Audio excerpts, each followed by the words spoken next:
الحمد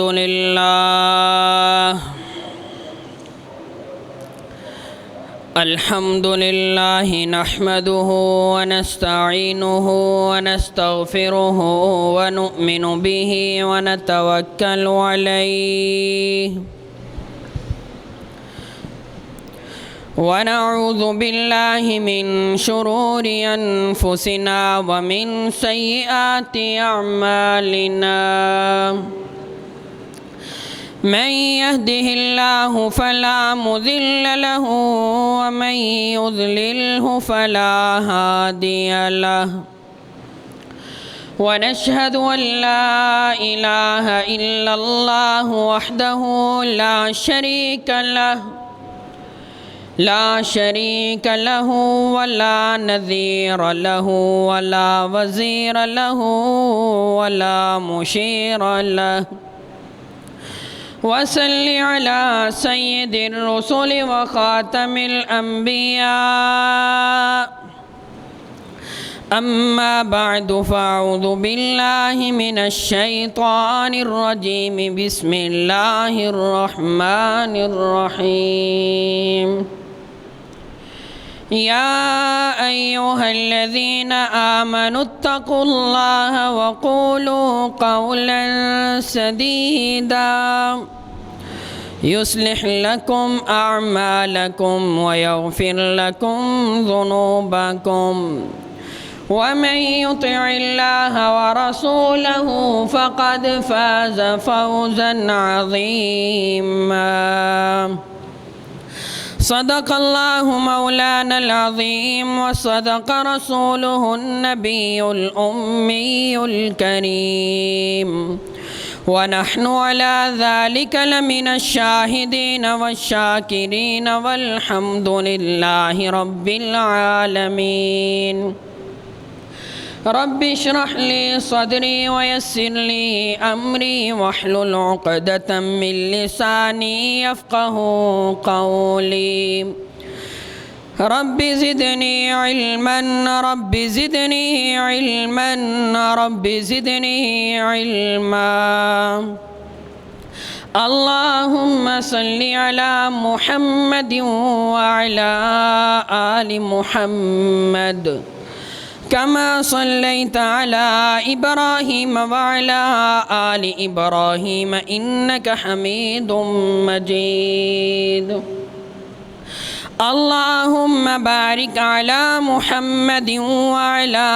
آل محمد كما باركت على إبراهيم وعلى آل إبراهيم إنك حميد مجيد میرے قابل احترام سامعین کرام، آپ حضرات کے سامنے اللہ رب العزت کے کلام مبارکہ کا کچھ حصہ تلاوت سماعت کی سعادت حاصل ہوئی ہے۔ حق تعالیٰ سے دعا ہے کہ وہ ذات حق میری زبان پر وہ بات لانے کی توفیق عطا فرمائے جس کی آج اس دور میں ضرورت ہے۔ رب العالمین مجھے آپ کو عمل کرنے کی توفیق عطا فرمائے۔ آج کی گفتگو کا موضوع کہ اسلام میں عورت کا کیا مقام ہے، اسلام نے عورت کو کیا مقام عطا کیا ہے۔ پوری دنیا کے اندر یورپ یہودیوں کی لابی کی کوشش یہ ہے، پروپیگنڈا کر رہے ہیں کہ اسلام نے عورت کو قید کر دیا ہے، اسلام عورت کے حقوق ادا نہیں کر رہا، اسلام نے عورت کو پاؤں کی جوتی بنا دیا ہے۔ ہمارے آج کل کی پڑھی لکھی نوجوان لڑکیاں بھی اس پروپیگنڈے کا شکار ہیں، اکثر شکار ہو جاتی ہیں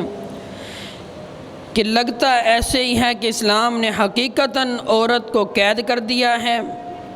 عورت کے جائز باتوں کو بھی پورا کرنے کی اجازت نہیں دیتا، حالانکہ حقیقت اس کے برعکس ہے۔ اسلام سے پہلے عرب کے اندر جو عورت کے ساتھ سلوک کیا جاتا ہے ساری دنیا بخوبی جانتی ہے۔ بیٹی کی پیدائش کو برداشت ہی نہیں کیا جاتا تھا، عورت کو پاؤں کی جوتی سمجھا جاتا تھا،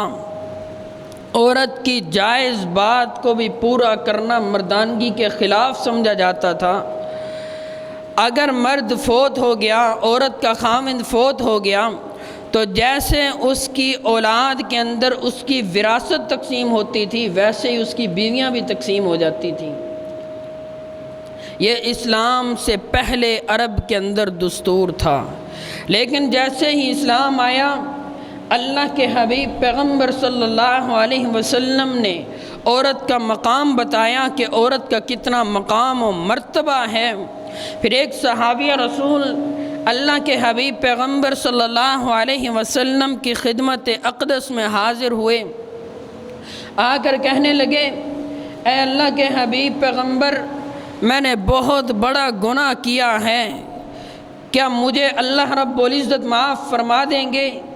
اللہ کے حبیب پیغمبر نے پوچھا، میرے صحابی بتا کتنا بڑا گناہ کیا ہے؟ کیا سمندر کی جھاگ سے بھی بڑا گناہ کیا ہے؟ وہ صحابی کہنے لگے، اللہ کے حبیب پیغمبر، زمانہ جاہلیت میں نے سمندر کی جھاگ سے بھی بڑا گناہ کیا ہے۔ اللہ کے حبیب پیغمبر نے پھر پوچھا، اے میرے صحابی بتا، کیا زمین و آسمان کے خلا سے بھی بڑا گناہ کیا ہے؟ وہ صحابی کہنے لگے، اے اللہ کے حبیب پیغمبر، زمانہ جاہلیت کے اندر میں نے زمین و آسمان کے خلا سے بھی بڑا گناہ کیا ہے۔ اللہ کے حبیب پیغمبر صلی اللہ علیہ وسلم نے پھر سوال کیا، اے میرے صحابی، کیا تو نے اللہ کی رحمت سے بھی بڑا گناہ کیا ہے؟ وہ صحابی کہنے لگے، نہیں اللہ کے حبیب پیغمبر، اللہ کی رحمت تو بہت وسیع ہے، اللہ کی رحمت سے بڑا گناہ تو نہیں کیا، کیا اللہ رب العزت مجھے معاف فرما دیں گے؟ اللہ کے حبیب پیغمبر نے فرمایا، اے میرے صحابی بتا تو صحیح، تو نے ایسا کون سا گناہ کیا ہے؟ وہ صحابی کہنے لگے، اے اللہ کے حبیب پیغمبر، زمانہ جاہلیت میں ابھی میں نے اسلام کو قبول نہیں کیا تھا، میری گھر والی امید سے تھی، میں تجارت کی غرض سے گھر سے نکلنے لگا، میں نے اپنے گھر والی سے کہا، اگر بیٹے کی پیدائش ہوئی اس کی پرورش کرنا، اچھے طریقے سے پرورش شروع کر دینا، اگر بیٹی کی پیدائش ہوئی تو زمانے کے دستور کے مطابق زندہ دفن کر دینا۔ اے اللہ کے حبیب پیغمبر، یہ بات کہہ کر میں گھر سے روانہ ہو گیا، میرے گھر کے اندر بیٹی کی پیدائش ہوئی، ماں کے دل کے اندر محبت تھی، اس نے زندہ دفن نہ کیا۔ کچھ عرصے کے بعد میں واپس آیا، میں نے آ کر سوال کیا، کیا بنا؟ میری اہلیہ کہنے لگی، آپ کے حکم کی تعمیل کی ہے، اللہ نے بیٹی دی تھی، زندہ دفن کر دی ہے، حالانکہ وہ بیٹی میری گھر والی نے ہمسائے کے گھر میں چھوڑ دی تھی۔ کچھ دن گزرے، وہ ہمسائے کے گھر سے میرے گھر کے اندر آئی، میں صحن کے اندر بیٹھا ہوا تھا، اللہ کے حبیب پیغمبر، وہ چھوٹی سی ننھی منی بچی میرے گھر کے آنگن میں کھیلنے لگی، مجھے بڑی پیاری لگی، میں نے کہا ہے کاش ایسی حسین، ایسی خوبصورت ننھی منی بچی میری بھی ہوتی۔ میری گھر والی نے سمجھا شاید اس کا دل نرم پڑ چکا ہے، مجھے کہنے لگی، یہ تیری ہی بیٹی ہے، اللہ نے تجھے یہ بیٹی عطا کی تھی۔ اے اللہ کے حبیب پیغمبر، مجھے غصہ آ گیا، میں نے اپنی بیٹی کو لیا، گھر والی سے کہا اسے تیار کرو، میں سیر کروانے کے لیے لے کے جانا چاہتا ہوں۔ اللہ کے حبیب پیغمبر، میں نے اس کی انگلی پکڑی، جنگل کی طرف چل پڑا، جنگل میں جا کے میں نے اسے ایک درخت کے سائے کے نیچے بٹھایا، گڑھا کھودنے لگا، گرمیوں کا موسم تھا، سخت دھوپ تھی، اللہ کے حبیب پیغمبر میری پیشانی پہ پسینہ آ جاتا، میری بیٹی سائے سے اٹھ کے میرے پاس آتی، میرے پسینہ صاف کرتی، صاف کر کے کہتی، ابا جان یہ جنگل بیابان ہے، یہاں سے کسی نے گزرنا نہیں ہے، یہ گڑھا آپ کس کے لیے کھود رہے ہیں؟ آپ کو کتنی گرمی لگ رہی ہے؟ اے اللہ کے حبیب پیغمبر، میں اسے پھر اٹھاتا، جا کے سائے میں بٹھا دیتا، وہ بیٹی میری بار بار میرے پاس آتی، یہی بات کرتی۔ اے اللہ کے حبیب پیغمبر، میرے دل کے اندر پھر بھی نرمی نہ آئی،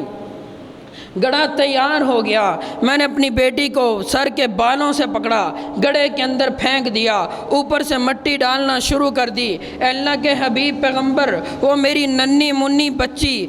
تڑپتی رہی، چیختی پکارتی رہی، اے ابا جان مجھے میرا قصور تو بتاؤ، میرا جرم تو بتاؤ، مجھے کس قصور کی سزا دے رہے ہو؟ اے اللہ کے حبیب پیغمبر، میرے اوپر درندگی سوار تھی، میرا دل نرم نہ ہوا۔ اے اللہ کے حبیب پیغمبر، میں مٹی ڈالتا رہا، وہ بچی چیختی چلاتی رہی، میں ساری زندگی کھانے کا مطالبہ نہیں کروں گی، کھلونا کا مطالبہ نہیں کروں گی، ابا جان ساری زندگی آپ کو ابا جان نہیں کہوں گی، صرف میری زندگی بخش دیجئے یا مجھے بتا دیجئے میرا کیا قصور ہے جس قصور کی مجھے سزا مل رہی ہے۔ اے اللہ کے حبیب پیغمبر، میرا دل نرم نہ ہوا، میں مٹی ڈالتا رہا، جب اس کی گردن تک مٹی ڈال دی، اے اللہ کے حبیب پیغمبر وہ بچی چلائی، کہنے لگی اے ابا جان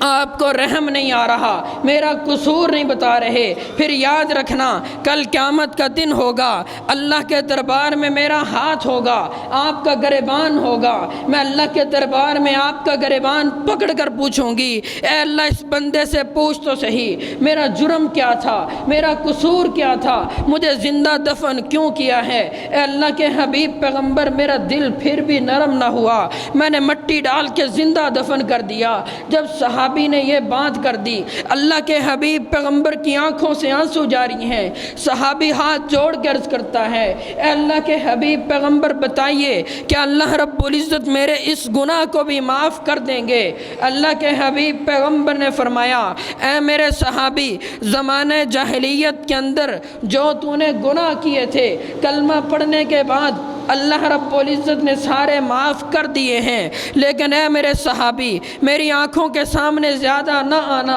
جب تم میری آنکھوں کے سامنے آؤ گے میرے سامنے یہ منظر آ جایا کرے گا، میری رحمت گوارا نہیں کرتی، میرا دل پیس جایا کرے گا، اے صحابی میری آنکھوں سے آنسو جاری ہو جایا کریں گے، میرے سامنے نہ آیا کرنا۔ میرے بھائی، میرے دوست، میرے بزرگ، یہ زمانہ جاہلیت کے اندر یہ دستور تھا، لوگ اپنی بچیوں کو زندہ دفن کر دیا کرتے تھے، لیکن اللہ کے حبیب پیغمبر آئے،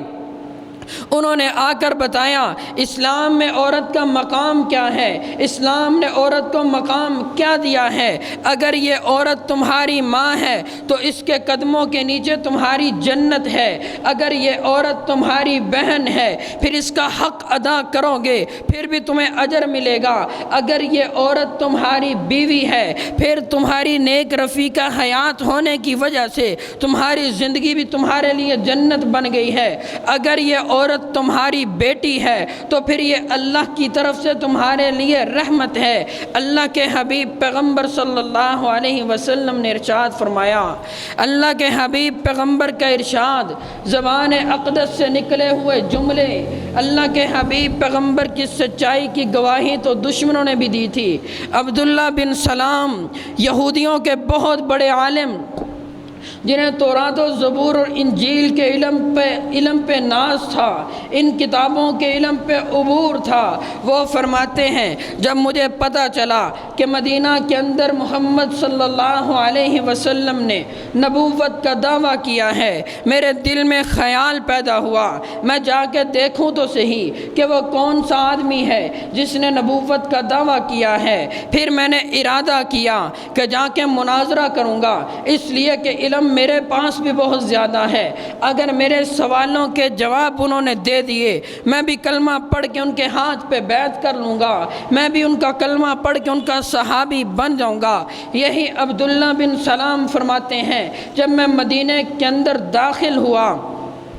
میری نظر جب رخ انور پہ پڑی، اللہ کے حبیب پیغمبر کے اوپر پہلی نظر پڑی، پھر میرے دل نے گواہی دی اتنا حسین چہرہ، اتنا خوبصورت چہرہ کسی جھوٹے آدمی کا نہیں ہو سکتا۔ میں نے بغیر مناظرہ کیے صرف رخ انور کو دیکھ کے کلمہ پڑھ لیا کہ میرے دل نے کہا تھا اتنا حسین چہرہ کسی جھوٹے کا نہیں ہو سکتا۔ اللہ کے حبیب پیغمبر نے ارشاد فرمایا اگر کسی آدمی کو اللہ نے 2 بیٹیاں عطا کیں، 2 بیٹیاں عطا کیں، اس آدمی نے اپنی بیٹیوں کی پرورش اس طرح سے کی کہ بیٹوں کو بیٹیوں کے اوپر فوقیت نہ دی، ان کے اوپر فوقیت نہ دی، بیٹیوں کی پرورش کی، یہاں تک کہ ان کا فرض بھی ادا کر دیا۔ قیامت کے دن وہ آدمی جنت میں میرے ساتھ ایسے ہوگا جیسے یہ ہاتھ کی 2 انگلیاں ہیں۔ اللہ کے حبیب پیغمبر نے فرمایا یہ بیٹی اللہ کی رحمت ہے۔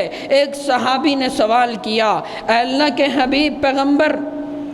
یہ بشارت تو اس آدمی کے لیے ہے جسے اللہ نے 2 بیٹیاں عطا کیں، اگر کسی آدمی کو اللہ نے 1 بیٹی عطا کی اس کے لیے کیا بشارت ہے؟ اللہ کے حبیب پیغمبر نے فرمایا وہ بھی اگر اسی طرح اپنی بیٹی کی پرورش کرے کہ بیٹوں کو ترجیح بیٹی کے اوپر نہ دے تو قیامت کے دن میرے ساتھ ایسے ہوگا، جنت میں میرے ساتھ ایسے ہوگا جیسے یہ ہاتھ کی 2 انگلیاں ہیں۔ پھر صحابی نے سوال کیا، اے اللہ کہ حبیب پیغمبر، اگر اللہ نے کسی کو بیٹی ہی نہ دی پھر اس کے لیے کیا بشارت ہے؟ اللہ کے حبیب پیغمبر نے فرمایا اے میرے صحابی یہ تو اللہ کی دین ہے۔ ہمارے ہاں کیا ہوتا ہے، عرب کے دستور کی طرح ہمارے اوپر بھی یہ سوال ہو چکا ہے، بیٹی کی پیدائش میں ناگواری کے اظہار کرتے ہیں۔ میرے بھائی، میرے دوست، میرے بزرگ، یہ بیٹی اللہ کی رحمت ہے، اللہ کا شکر ادا کرنا چاہیے کہ اللہ رب العزت نے ہمیں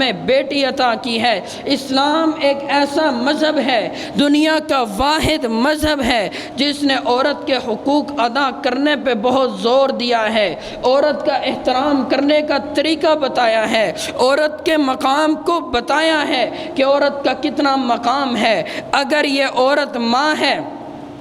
اس کے قدموں کے نیچے تمہاری جنت ہے۔ اگر تمہاری ماں نمازی ہے، تہجد گزار ہے، نیک ہے، تب بھی تمہاری جنت تمہاری ماں کے قدموں کے نیچے ہے۔ اگر خدا نہ خواستہ تمہاری ماں بدکار ہے، نمازیں نہیں پڑھتی، گناہ گار ہے، تب بھی تمہاری جنت تمہاری ماں کے قدموں کے نیچے ہے۔ تم نے اس کی خدمت کر کے جنت حاصل کرنی ہے۔ یہ مقام کس نے دیا ہے؟ یہ احترام کرنے کا طریقہ کس نے بتایا ہے؟ قرآن نے بتایا ہے، اسلام کی شریعت نے بتایا ہے کہ یہ عورت کا مقام ہے۔ اللہ کے حبیب پیغمبر صلی اللہ علیہ وسلم نے ارشاد فرمایا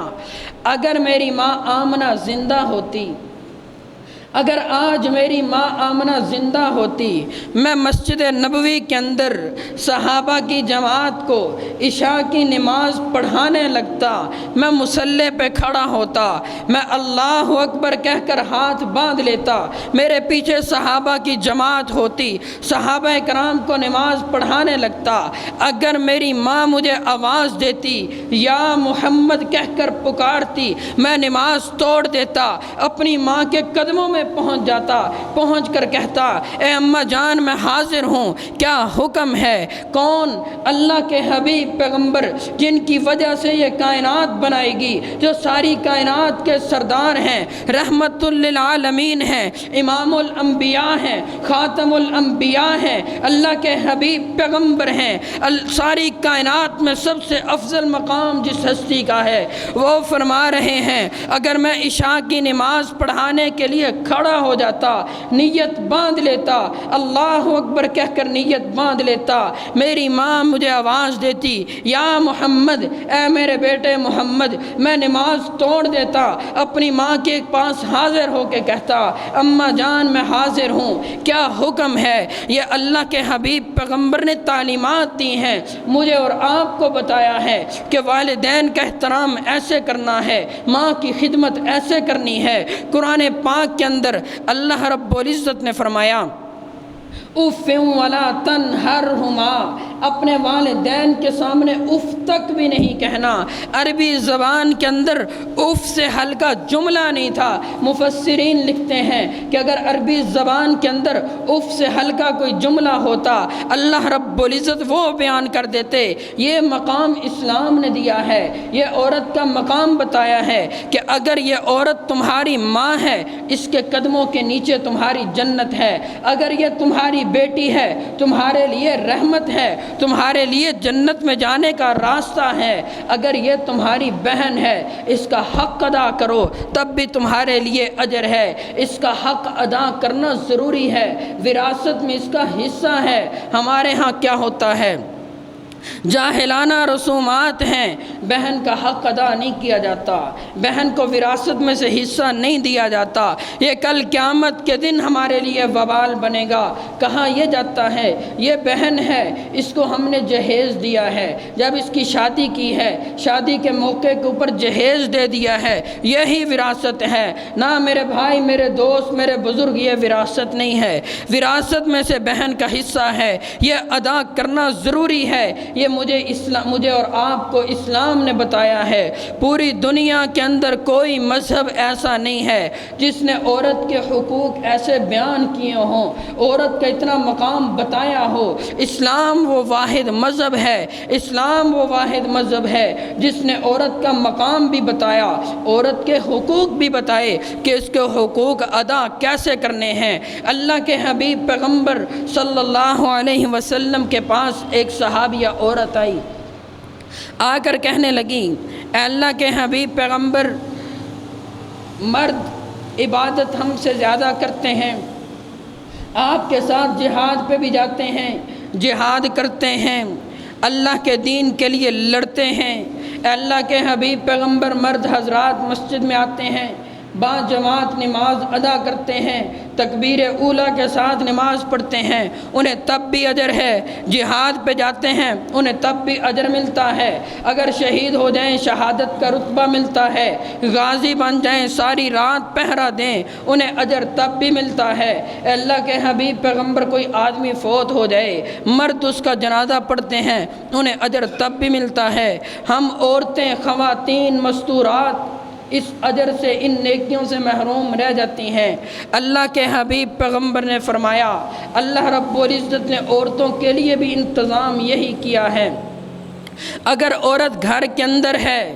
بچے کی وجہ سے، بچے کی پیدائش ہوئی ہے، چھوٹا بچہ ہے، رات کو اس نے پیشاب کر دیا، ساری رات ماں سوئی نہیں ہے، بچے کو تکلیف ہے، ساری رات روتا رہا، ماں بچے کی وجہ سے ساری رات سو نہ سکی، اللہ رب العزت اس کو وہ اجر دیتے ہیں جو مجاہد ساری رات دین کے لیے پہرا دیتا ہے، جو اجر اسے ملتا ہے وہی اجر ایک رات کا اس عورت کو بھی اللہ عطا کرتے ہیں۔ دوسری طرف فرمایا، اگر عورت والدین کے گھر میں ہے،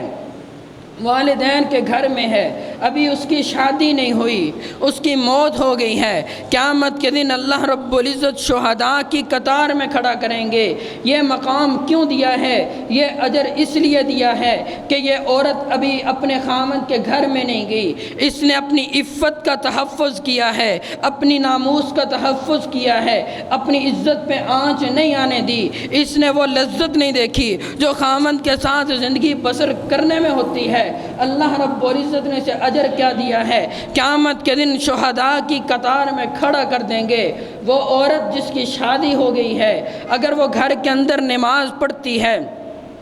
گھر کے اندر نماز پڑھنے کی وجہ سے اسے اجر کتنا ملے گا؟ ایک کنواری عورت نماز پڑھتی ہے، ایک نماز کا اجر و ثواب ملے گا، لیکن اگر شادی شدہ عورت گھر کے اندر نماز پڑھتی ہے اسے 21 نمازیں ادا کرنے کا اجر و ثواب ملے گا۔ یہ اجر و ثواب کیوں ملے گا؟ اس لیے کہ وہ حقوق اللہ بھی ادا کر رہی ہے، خامند کے حقوق بھی ادا کر رہی ہے، خامند کی بھی فرما برداری کر رہی ہے، خامند کی بھی خدمت کر رہی ہے، اسے اللہ رب العزت اتنا اجر عطا کریں گے۔ ایک عورت شادی کے بعد خامند کے گھر میں آ گئی ہے، اسے امید لگی ہے، جب وہ امید سے ہے، حمل ٹھہرا، اس پہ اللہ نے اسے کیا اجر عطا کیا ہے؟ اللہ رب العزت اس کی زندگی کے پچھلے تمام گناہ معاف کر دیتے ہیں۔ یہ مقام اسلام نے عورت کو دیا ہے۔ اسلام کے علاوہ کوئی ایسا مذہب نہیں جس نے عورت کا اتنا تقدس بیان کیا ہو،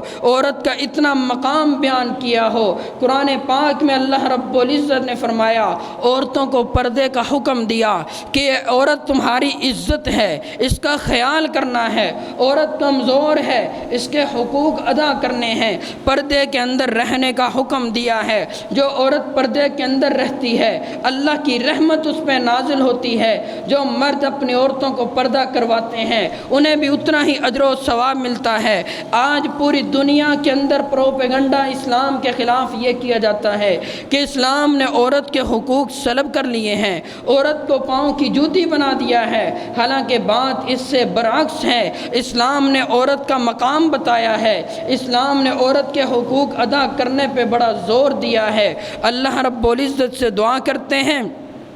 کہ وہ ذات حق مجھے آپ کو عورتوں کی اسی طرح کے حقوق ادا کرنے کی توفیق عطا فرمائے، شریعت کے مطابق زندگی بسر کرنے کی توفیق عطا فرمائے اور اعمال صالحہ کرنے کی توفیق عطا فرمائے، اعمال بد سے بچنے کی توفیق عطا فرمائے۔ وآخر دعوانا ان الحمد للہ رب العالمین۔ کوشش کریں کہ سنتیں